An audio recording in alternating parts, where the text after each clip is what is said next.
Coming at you live from New York. This is Spirit Matters, your daily Bhakti Center podcast. I am so glad you are here. I'm your host, Al Grunga, along with my co-host, Kishore Chandra. Our tri-host, Achita Gopi, is not with us this morning. Her little daughter, Nandi's not feeling well, and she's tending to her.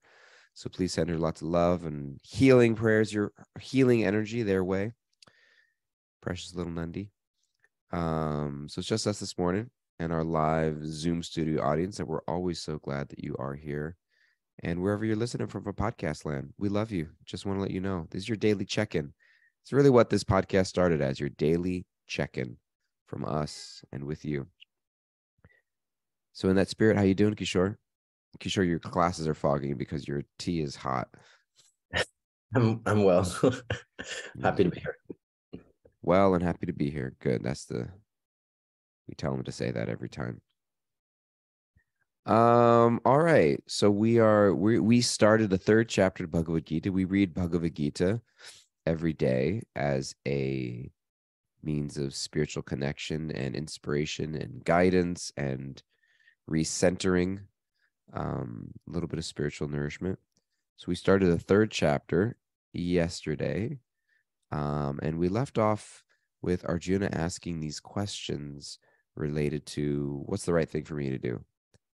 You want me to go left? You want me to go right? And sometimes it seems that we don't exactly know what's up or down or right or left, and it seems that life sends us mixed signals at times. And Arjuna was just wanting to know what the right thing to do is, and sometimes, regardless of how hard something is, if we know it's the right thing to do, we find some sort of inner strength to do it. But if the hardest thing is actually not knowing if we're moving in the right direction, the hardest thing is always not knowing if I'm actually moving in the right direction. And that creates stress, that creates anxiety, that creates fear, that creates doubt. Spending time in a relationship, is this the right relationship I should be in? Is this the right job I should be in? Am I making the sacrifice for the right reason? Is it all for nothing? That fear that it's not adding up to something, or it's not doing the right thing. And so that's where we left off, and Krishna's going to start speaking to that and try to explain where he's coming from. So I think we're in verse 3. Is that right? You want to read it? Should I read it? You going to do it? I'll go for it. Go for it. So Krishna starts answering to Arjuna's question, and he says, the Bhagavad Gita says, the Supreme Personality of Godhead said, "O sinless Arjuna, I have already explained that there are two classes of men who try to realize the self. Some are inclined to understand it by empirical, philosophical speculation, and others by devotional service." And I'll read the next one because I feel it's very connected to this. It's kind of like the complete package. It says, Krishna says, "Not by merely abstaining from work can one achieve freedom from reaction, nor by renunciation alone can one attain perfection." Can I read one more? You can do whatever you want. That's really the full package. That's the full package. Kishore's just gonna literally just keep reading the entire chapter. The rest of it, be like, that's all the time we have, folks. This is one of my favorite verses, and I'll give a little summary after. So then Krishna says, "Everyone is forced to act helplessly according to the qualities they have acquired from the modes of material nature. Therefore, no one can refrain from doing something, not even for a moment." Can we read one more? Yeah. No, that's it. No. That's the nope. That's done. And so in these verses, we read verse 3, 4, and 5. In verse 3, what Krishna is basically sharing, and it's here in the Sanskrit as well, he's talking about these two systems of yoga, because he says that there are these two classes of people who tries to realize the self. And one of them is through Sankhya or Jnana Yoga, kind of through like this philosophical, very heady way of understanding reality.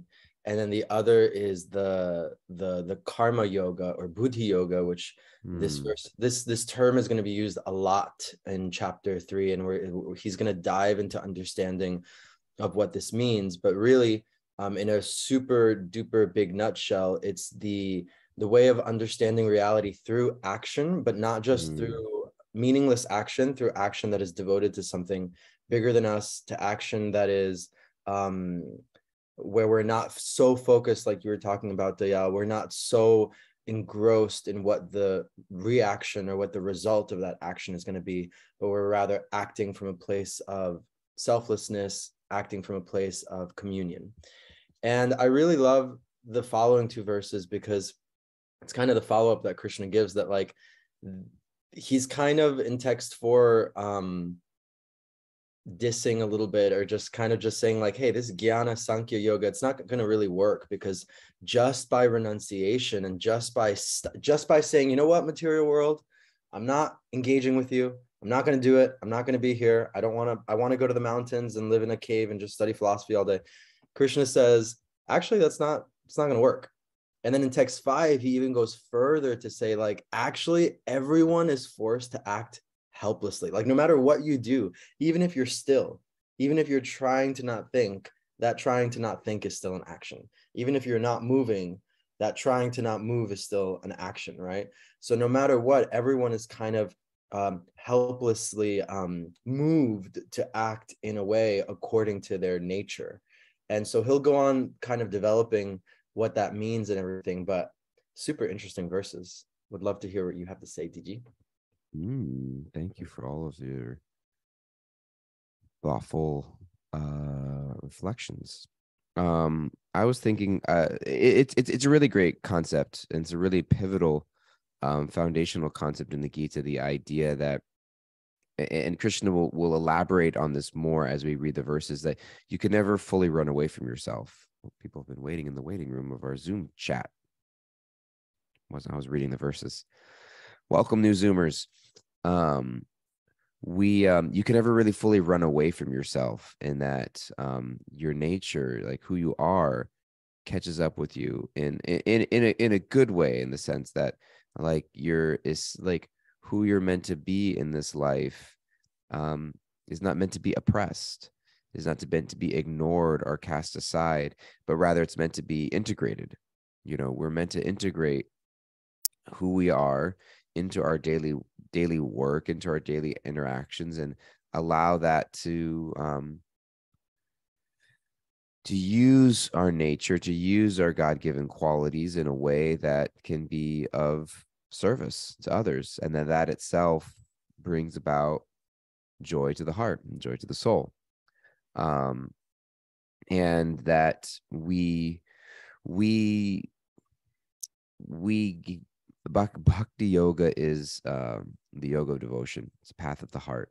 It's a path of obtaining love, and love really is the highest reality and what we're looking for.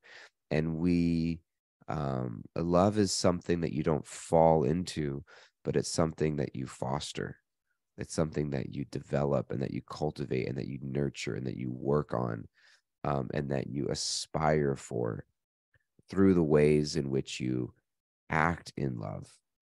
And so we have this concept of like falling in love and falling out of love and just being struck by love and love at first sight and all these ideas of just like, and then I fall out of love. I don't love you anymore. I don't feel the same way. We kind of, we ascribe love to being a feeling, which really is just something. It's almost kind of, and we have this sort of this imagery of like Cupid's arrow, struck by Cupid's arrow. Like I didn't do anything, just all of a sudden love just hit me like like a ton of bricks. And this things of almost being like a victim of love, and that love is just kind of like this virus that's running around. We're post COVID world, but I can make virus jokes. It's like this virus that goes around and we just kind of catch it, and we use the word like love struck, right? And Vedic philosophy doesn't ascribe to that idea of love. That's more of like an obsession. That's more of like a fixation. Can I use that word, a fixation? It really is like it's an obsession, the way that anything would be, the way that, you know, you get obsessed with a song, or you get obsessed with a new type of food or a TV show, and then it gets boring, etc. We wouldn't call that love if it's something that you can just fall into and fall out of. But love is actually something that you foster through an intentional sequence of actions, through a churning of the heart, through it's like flexing a muscle that you want to grow and develop. And Krishna's saying that I'm talking about supreme divine love for the supreme person. That if we accept the idea of, you know, in Vedic philosophy, there's a different understandings and ideas of God. Not that you know, there's only one understanding of God and the other ones are wrong, but that there's actually different ways of approaching God. God as this energy, God as this all-pervading force that infuses everything in the universe, God as our inner guide in the heart that lives within the heart of every living being, and also God as a supreme individual person with whom we can exchange love with. You know, if love is the highest reality, and I love my sister, and I love my father, and I love my kids, and I love my friends, or I love my spouse, or I love my dog, or I love my country, all these things that we love, and we exchange love, and we're looking for some flavor of love. There's some sense of fulfillment, some sense of joy, some sense of purpose we get from exchanging love with another person. Why can't we also put God in that category of exchanging love with God as a person who takes an unlimited variety of forms in order to reciprocate with that love? God is the ultimate reciprocator of our love in a personal way. And Krishna is saying that if you want to achieve that type of love, that bhakti, then it comes through the way you live your life. It's not just a philosophy. It's not just something you study in books. It's not just something that you memorize in a text. It's not just a list of rules and lessons that you can recite. You know, it's not a service you go to once a week. It's not, you know, something that you tattoo onto your arm or put on a bumper sticker. It's something that you use to guide every action of your life. And what Krishna's saying is that time is like a currency. Time is like money. And the interesting thing about money is that you don't have to spend your money. You can just leave all your money in the bank. You can save your money. You can invest your money, and it doesn't have to go anywhere. But time is a currency that you have to spend. You are forced to spend it every single moment. We're all given a certain amount of time in this life, and you don't get to choose whether or not to spend it, because it will be spent for you in one way or another. And that's what Krishna is saying, is that not by merely abstaining from work can one achieve freedom from reaction, nor by renuncing can one alone attain perfection. Everyone is forced to act helplessly according to the quality of acquired from the modes of material nature. Therefore, no one can refrain from doing something even for a moment. Your time is going to be spent doing something. So why not choose how you want to spend it? Why not get a little reflective and think, you know, did staying up at night and watching this show, episodes 7, 8, and 9 in a row, and eating this whatever, make me feel better in the morning? Did blah, blah, blah, blah, blah make me feel better last time? Maybe I should rethink the way that I want to spend my time. And so that's it. I ran out of gas.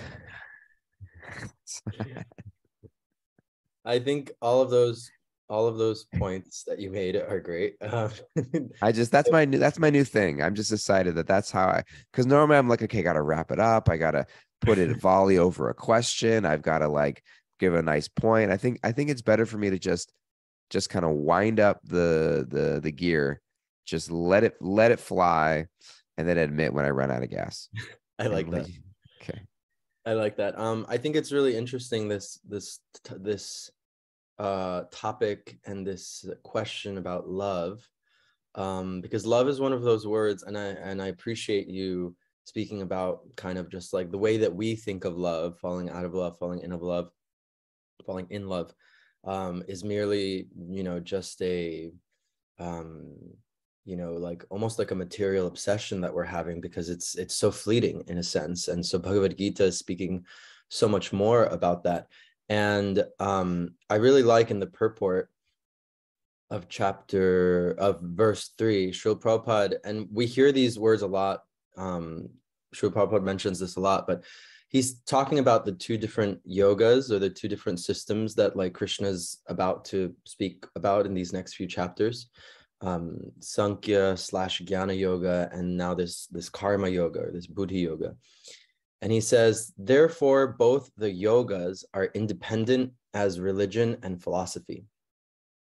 Religion without philosophy is sentiment, or sometimes fanaticism, while philosophy without religion is mental speculation.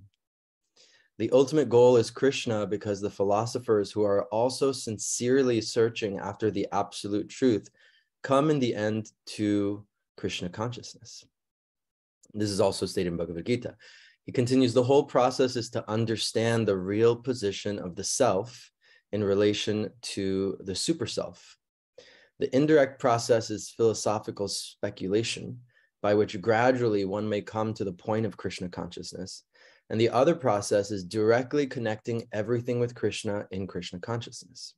Of these two, the path of Krishna consciousness is better, because it does not depend on purifying the senses by a philosophical process.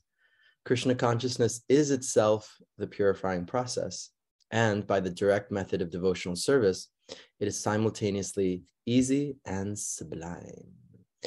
And there's a whole lot there, but just this main point of religion without philosophy being sentimentality, and philosophy without religion being dry speculation. And something that I appreciate that Srila Prabhupada kind of wraps up in the purport, and Krishna also, as the chapter will go on, is that there needs to be a balance of things. It can't just be like I'm just only doing this philosophy, and I'm only kind of up here in this jnana, wisdom, philosophy place, just kind of thinking and speculating and wondering and analyzing and observing, because we're very far away from the heart if we go about that way. And Prabhupada says so aptly in the purport that actually all the philosophers who are doing this, they're trying to get to the same place. They're just trying to get to Krishna. They're trying to get to this absolute reality, this absolute truth. And I think that in daily life, a lot of us, myself included, sometimes we'll use this as a defense mechanism, right? To not feel our emotions, to not go into the heart, to not go deep, because we're just up here. It's like, I understand the world. I understand what's going on. Yes, it's like this, right? Maybe we've been hurt too many times or burnt too many times. And it's like, I just don't want to go there. It's kind of scary, actually, when we talk about these things of surrender, right? And surrendering to Krishna, and surrendering, the path is going to unfold. It's Krishna's plan, and like you were saying, Dayal, struck me as well. It's like, how do I know what I'm doing is right, or it's the right thing, or it's going to lead me to the place that I want to go? And so there is such a big process of surrender, and that surrender requires like actual real trust. It requires like actual real love and communion with the heart. And we're so disconnected from the heart. Like if you think about, it's really heady. If you think about the society that we live in right now, it's almost like feelings and emotions have been replaced by the image of the feeling, or the image of the emotion, if that makes sense, right? Like we live in a society that's governed by images, right? Like social media and TV and whatever, and etc. And it's like, we can see some TikTok, or we can see some reel, and it's like, oh yeah, that's funny, or yeah, that elicited, whatever feeling, or this, etc., whatever. But to really like go really, really deep into like what we are actually feeling is very hard. It's very, very hard, because we have this kind of set idea of like, and this is what this is supposed to look like, or this is what I'm allowed to do, or and that depends on so many unique aspects, like as men, or as women, or as people from this subsect of society, or etc. It's like the emotions are such a interesting what's the word I'm looking for, terrain. But then the problem is that if we're only in the emotions, Prabhupada says so aptly that religion without philosophy is just sentimentality and can actually borderline on fanaticism, right? When it's just like, just like all this passion and all this intensity and all of this stuff, and there's actually no higher thinking or no higher wisdom or no higher, awareness about like, should I do that or should I not do that? Or, like what does the Shastra or what does the sacred text have to say about this? Or let me check in with a sadhu or someone, a teacher about this, right? When it can borderline, if it's only a sentimentality on zealotry, which we're also seeing a lot of in society today, where it's just very divided, right? It's like over here, and then over here it's like over here. And so it's just really interesting. I love this point that Srila Prabhupada made, because that basically there needs to be a balance, and that ultimately all paths lead to wanting to become closer in love with this absolute reality, or as we call him, Krishna. I love how you mentioned that, the idea of, one of the things that I'm observing in my life and interactions is that it's becoming harder and harder to have deeper, meaningful conversations and connections with people, not to their fault or for my lack of interest, etc. But I think we're becoming groomed to have very surface level interactions. It's like somebody will post like a wedding photo or like a birth photo or like a family member died or something on social media. And because we're just inundated with so much information, like I've got 3 seconds to leave a comment, put a heart emoji, prayer emoji, thoughts and prayers, blessings to you, whatever, and then I move on. And I get used to responding very quickly, semi superficially, to major events that are happening in the world, whether it be in the news, whether it be in someone's social media feed, whether it be, whatever. And so that almost like starts to translate into real life, into how I see somebody. It's like I now treat other people that I meet physically in person the way I do when I scroll through a post on their social media feed. It's like, I'm just like, can I just leave an emoji, leave a quick comment, and then like I got to move on to the next person? Because the way that's how social media works. You never dive deep into anything. You're not meant to look at any post or any reel or any video longer than 30 seconds, and so it's like I get used to like not interacting with people longer than just a few moments, leaving a quick comment, and then moving on to the next thing, because I'm just on a dopamine search to get that initial hype of some interaction. And I think love operates like that often. As soon as the dopamine hit goes away, it's always exciting to start a relationship, and it's always exciting to end a relationship. Not exciting in like the woohoo kind of way, but like the excitement of, in ACOA, 12-step program for adult children of alcoholics. One of the qualities listed of adult children is that we become addicted to excitement in all our affairs. And they originally wrote the word fear, but they thought that addicted to fear seems so kind of strange. So they wrote addicted to excitement. And really the word excitement just kind of translates to, and this is my own translation, to some form of drama, some form of like taking me out of the moment, whether it's positive, whether it's negative in a sense. So it's like, some way of creating some upheaval in life. When things are going good, life feels boring.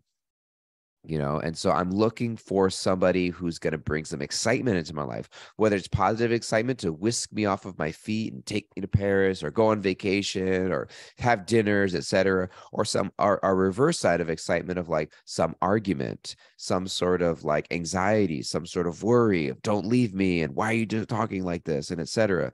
And so it's that addicted to excitement. And so we become in need of some sort of excitement, whether it's good news or bad news. And so I think that love gets replaced with this feeling of excitement. It's got to turn me on in some way. And so we get excited when we start relationships or when we end relationships.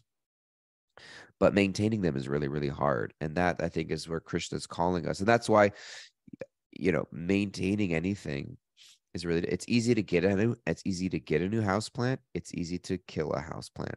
It's very difficult to maintain them and keep them alive. And relationships also in that way. And I think that where Krishna is going in this third chapter of the Gita, which is entitled Karma Yoga, the yoga of action, is that spiritual life is not just a feeling.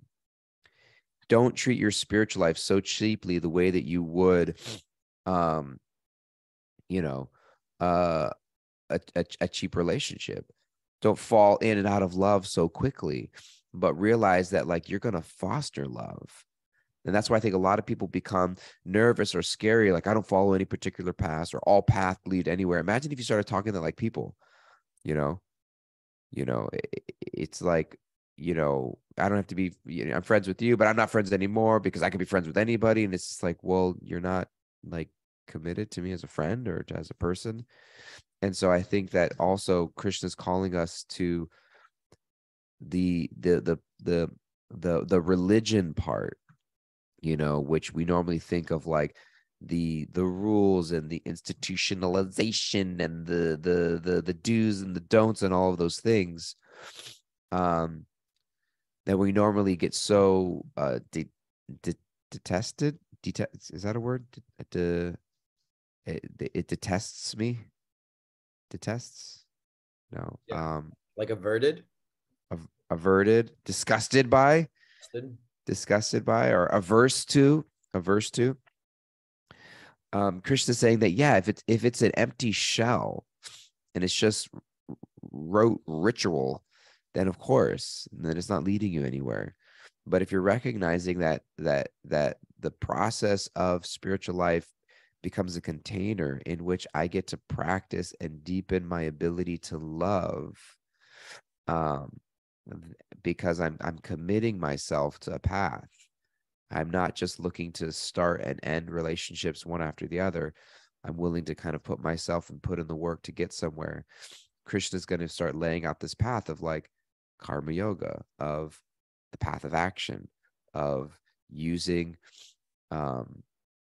life principles to guide us towards spiritual development. All wonderful, amazing points. And in the chat, I really loved that Baldevi said, we cap locks need distractions. We do not see or admit it, but the world has trained us to need drama. And it's really interesting because when you dive into spiritual life, you actually do realize that. It's like, wait a minute, the way that this material world works, and it's actually not a new thing. Like Krishna talks about this in Bhagavad Gita. The way that the material world works is that it's a constant duality, right? He speaks about hot and cold and success and failure and happiness and distress. And we become so attached to the elations and also the depressions, really, just the ups and downs and the kind of constant roller coaster of this life. And what he's telling Arjuna is what's being said here in the chat, right? Like, we can't become attached to that drama. We can't become so affected by the ups and downs of life. We can't become so like our whole being is dependent on whether I succeed or whether I fail, or whether I'm happy or whether I'm sad. Because he says in chapter 2 that these are just like the seasons. They're just coming and they're going, and they'll appear at one point and they'll disappear at another point. And therefore, he's encouraging Arjuna and us to kind of stay fixed and steady in the soul and steadfast. But then, like you're saying, Dayal, here in chapter 3, this is called the yoga of action. So it's like, we can't just stay steady and steadfast and like observe the world and just be like sitting in a mountain, like, yes, everything is duality and everything is what it is and like whatever. No, Krishna's telling Arjuna, remember that he's on a battlefield, like there's a war about to happen.